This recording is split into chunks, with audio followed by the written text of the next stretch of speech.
হুজুরে বড় বাড়ি গনে মাছটা লই এলে মোরা বোন ভাত খাইলাম দা হুজুরে নিয়ে ওই বুড়েটাই কত ওই কইলে তরকারি তো এই তো কথা বুড়েটা আর মিলারে তো কথা অবস্থা করি আল্লাহ লাগে না হুজুর মন খারাপ করে বই আছেন দেখ বইয়ের এসে কি লাগিয়া শুনবি বয় নেব কি যে এক অবস্থা এলাকার হে জানাস তোরা বয় নে বিষয় হইলো ওই যে না মনে করস বিষয়টা বুঝিস এনে তোকে নতুন আইসি আওয়ার পরে দেখি মানুষ মুসল্লি নাই মসজিদ নামাজ একলাও পড়া লাগে হয়তো সে না তো করে একটু ডাইকে ডুকে আইনি একটু মুড়ি টুড়ি খাই একটু নামাজ কালাম পড়ি হেলে তোরা একটু আওয়াজ আরো পোলা নাই একটু খাওয়ানোর আয়োজন করলে এখন হেলে মনে করছে এই এলাকাটা বুড়ো শয়তান আছে এই শয়তান মনে করস তো যা শুরু করছে এলে এই গাওয়াগাই করে মানে ওই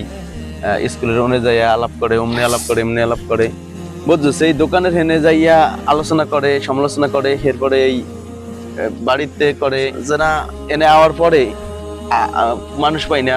মুসল্লি একলাও নামাজ কালাম পড়া লাগে এই কারণে মনে করে হয় এই কারণে মনে করছে পোলাপান আইনে একটু মুড়ি বানাই টানানি খাই টাকা যদিও আমি দেই কোনো দুই এক সময় আইনে দেই এখন মনে করো সেই কারণে ওই বুড়ো শয়তানরা মনে করো জ্বালাজালি করে ওই আগের হুজুরের জ্বালাইছে কারণ ওই যে একদিন মনে করছে ওই যে না নদীর পাড়ে যে পিকনিক করলাম ওই যে না পাঙ্গাস মাছ আনছিলাম বাড়ি কোন এই যে বুনা করলাম তারপরে ওই যে না মুসুর ডাল বুনা করলাম ওই যে না ভাত রান্না করলাম মানে বনভাত খাইলাম ওই যে তো করে লইয়া হে লইয়াও দেই মানে ডাকসিক করে দেয় ওই এলাকার মধ্যে মানে সমালোচনা শুরু করছে বুড়ো শয়তান এটা কি মনে করছে মরবো না এটা কি মরার ভয় নাই এটা কি এক অবস্থা এরপরে ওই যে বিল্লাল হুজুর আছিল আগে এই হুজুরে মনে করছে হুজুরের আল্লাহ দাড়ি দেয় নাই হেলেও এই করে যেন হুজুরের দাড়ি রাখে না আল্লাহ যদি দাড়ি না দেয় এটা কি বেড়ার দোষ এটা লইয়া ওদের সমালোচনা করে বেড়ার লগেও অনেক কাহিনী করছে এমন মনে করছে কাহিনী করতেছে এটি কি মরবো না আমি চিন্তা করতেছি এই বুড়ো মানুষ একটা দিন শেষা দাম লাগবে এখন শেষা মনে করছে বাড়ি হইলো আমাকে বহুত দূরে এখন এনে আইসি ঠিক আছে এখন আয়াও এনে যেন আয়া এই এলাকায় মানুষ মারিয়ে যাবো বা বুড়ো মানুষের গায়ে হাত দেওয়া তো মানে এটা একটা বেদবি আমি যদি ছোট মানুষ হয়ে যদি দেই এটাও তো একটা মানায় না এই কারণে তো কিছু বলতেও আছি না এখন কি করা যায় এছাড়া চিন্তা করছে না তার ছেলেদের কাছে কি বলবো না এলাকার সমাজের মানুষের কাছে বলবো ওই ধরেন এলাকার কতটি মানুষ টানুষ লই একবার লাগে যে ওই ডাইরেক্ট গালি ছিল হ্যাঁ ঠিক ভালো দেখি কি করা যায় এই আর কি তাহলে এখন ওইদিকে গেছিলে কই তোমরা ওই এমনি নদীর পাড়টা একটু ঘুরে ঘুরে দেখলাম রোজা রাখছি ভালো লাগে যাক তাহলে ওই মসজিদে নামাজ কালাম পড়তে আয়ো আর মনে করো বুড়ো শয়তান তো মনে করো দিন দিন দেখা যাইতেছে যে না মসজিদে ওই ইফতার খাওয়ানোর সময় দেখি যে না এই এক শয়তান আছে যে না কয় এই নুন হইলো না এই নুন বেশি হইলো এইটা হইলো এই সেটা হইলো এডিলে আলোচনা করে এটি মূলত হইলো শয়তান দুই প্রকার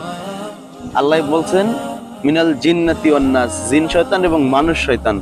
তো জিন শয়তান রমজান মাসে বান্দা ওই মানুষ শয়তান ছাড়া মানুষ শয়তানে মানুষের মনে করো জ্বালাইয়া পড়াইয়া যা করতে আছে আল্লাহ জানে তাকে আল্লাহ মাফ করুক এদেরকে হেদায়েত দান করুক তোমরা বলো আমিন আল্লাহ এদেরকে হেদায়েত নসিব করুক এই বুড়ো শয়তান আমি তো মনে করো এদের কি যেন উপায় হবে চিন্তা করতেছি যত হুজুর আছে এই যে আমি অনেক জায়গায় আর ইমাম সাহেবরা আমার সাথে কথা বলছে খালি বুড়ো শয়তানে জ্বালায় খালি জেনে না হেনে খালি